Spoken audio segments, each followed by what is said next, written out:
नमो नमः। जय श्री राधे। स्वागत है आपका हमारे एस्ट्रोलॉजी प्रियंका चैनल में। आज की ये वीडियो मैं किसी के प्रश्न के आधार पर लेके आई हूँ।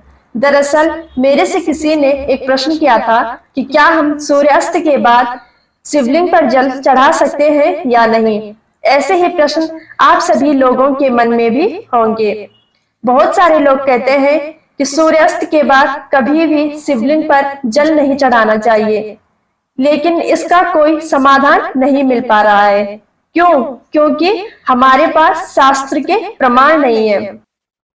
विश्वास आप मेरे ऊपर नहीं, शास्त्र के प्रमाण के ऊपर कीजिएगा।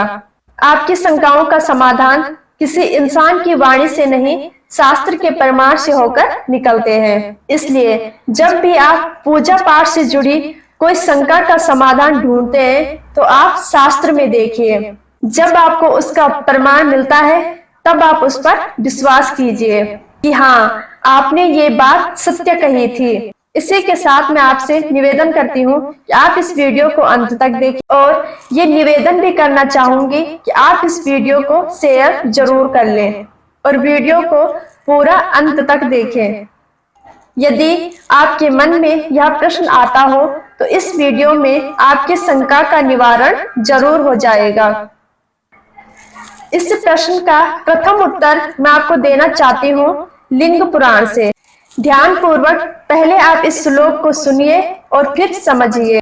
यह प्रातः देव देवे सम शिवम लिंगस्व पीणम पश्येत सयाति सर्वस्मा दधिकाम गतिमेव च मध्याह्ने च महादेवम दृष्टवाक्य फलम लभेत सयाहने सर्व यज्ञानाम फलम प्राप्यम विमुच्यते। इसमें लिखा है कि भगवान महादेव की उपासना हर भक्त को तीनों कालों में करनी चाहिए। यहाँ पर स्पष्ट लिखा है कि प्रातः काल भगवान की पूजा उपासना करने से आपको मोक्ष की सद्गति की प्राप्ति होती है और आपके मन की मनोकामनाएं पूर्ण होती है। और अगर आप मध्याह्न काल अर्थात दिन के समय में भगवान की पूजा करते हैं तो आपको यज्ञों का फल प्राप्त होता है। और संध्या काल के समय यदि आप भगवान की उनके शिवलिंग की आराधना उपासना करते हैं और उसमें जल अर्पण करते हैं तो आपको समस्त यज्ञों का फल प्राप्त होता है। तीनों कालों में ही अपने आप में सर्वोत्तम महिमा बताई गई है। इसलिए भगवान महादेव की पूजा के लिए जो सर्वोत्तम काल बनता है वह प्रदोष काल बनता है।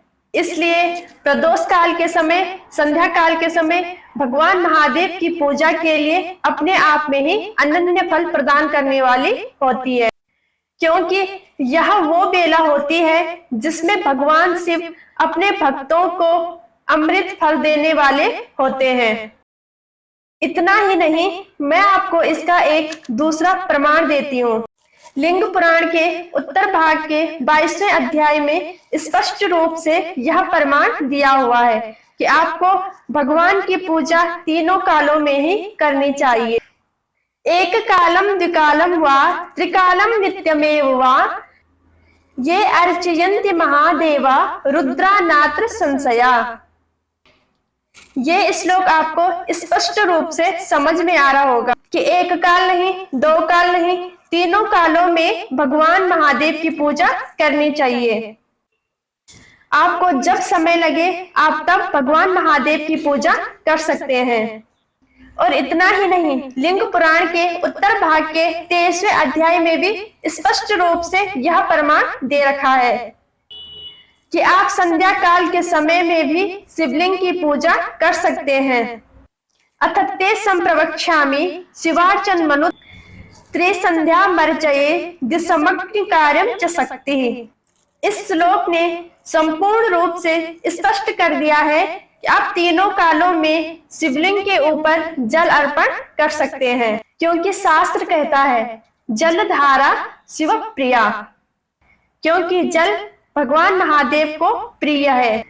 जिनकी जटाओं से नित्यमेव माँ गंगा प्रवाहित हो रही है, जो शिवलिंग स्वयं नर्मदा नदी में गोते खाए रहते हैं, ऐसे शिवलिंग पर संध्या के समय जल अर्पण करना ये कैसी विडंबना है। यदि आप शिवलिंग पर जल नहीं चढ़ाना चाहते तो वो अलग बात है, किंतु हम यह कहते कि संध्या काल के समय शिवलिंग पर जल नहीं चढ़ाना चाहिए तो यह हम लोगों की गलत सोच है। इन प्रमाणों को जानने के सुनने के बाद भी यदि आप लोगों को विश्वास नहीं होता है तो यह कमी हमारी या शास्त्र की नहीं है, ये हमारी बौद्धिक क्षमता की कमी होगी। इतना ही नहीं, शिव पुराण में विध्वंसक संहिता में लिखा हुआ है, रात्रो उदंग मुखा कुर्यात् देव कार्यम सदैव ही, अर्थात देवताओं का कार्य शिव का पूजन जब आप रात्रि के समय करें तो वो उत्तरादि होकर करना चाहिए। इसलिए शिवलिंग के ऊपर भी जल चढ़ाना संध्या काल के समय वर्जित नहीं माना जाता है। यह प्रमाण जो मैंने आपको दिए हैं यह शास्त्र के प्रमाण है। तो मैं आशा करती हूँ कि आपको ये वीडियो पसंद आई होगी।